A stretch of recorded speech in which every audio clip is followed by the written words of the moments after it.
23 vjeç njohë burrin e jetës sate me cilin sot ke 2 fëmijë.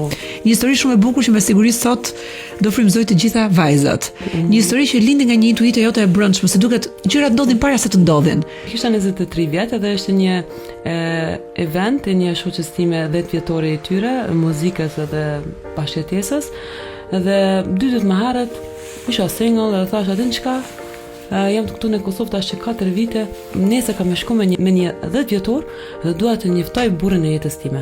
E kam thënë me fjalë. Edhe bësh me shaka. Edhe shkova atëre, ishin 100 euro shumë të mëdha për mua me blie një fustan. Edhe shkova dhe investova në vetën e bleva një fustan, se me këtë fustan unë kam gjetë burrin e jetës time. Edhe kur shkova atje, jo hapa syt, po tregoj drejt, shikova, nuk më pëlqej kur thash, okay. Isha me shoqën time të ngushtë edhe foli me një shok.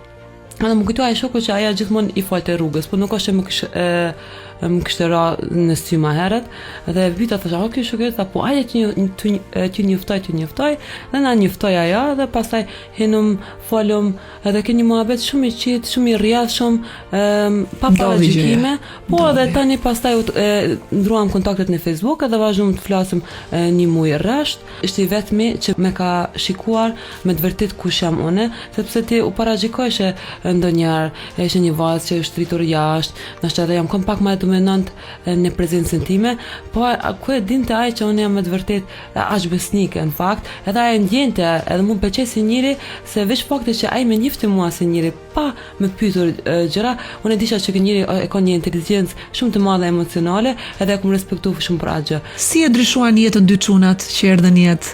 Unë për veten me 25 vjet nuk jam kanë pjekur mjaftueshëm me tregu drejt. Djalemi ishte shumë fëmijë i vështirë, unë e kam stresuar jashtëzakonisht shumë veten. Isha me një depresion i cili gjaste pothuajse 2 vjet, edhe sot e di që isha në depresion. Në atë kohë mendosha që e kam mirë.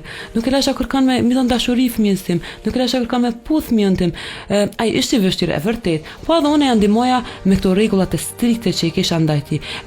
Gjithmonë çdo ditë ja jepsha sasinë saktë për ushqim. Djalem nuk e dinte ndjenjen si është për mo kanë und për buk, kështu që ai nuk dinte me kërku kur me hangër buk, sepse unë ja edhesha me orar, se isha shumë e stresuar, isha shumë e sakt, e nuk e di që kum kaluar ato 2 vjet. Mas 2 vite u qetësova, u bën normal, edhe pash u zgjova si ngajxume, edhe pash çfarë personi i tepruar isha.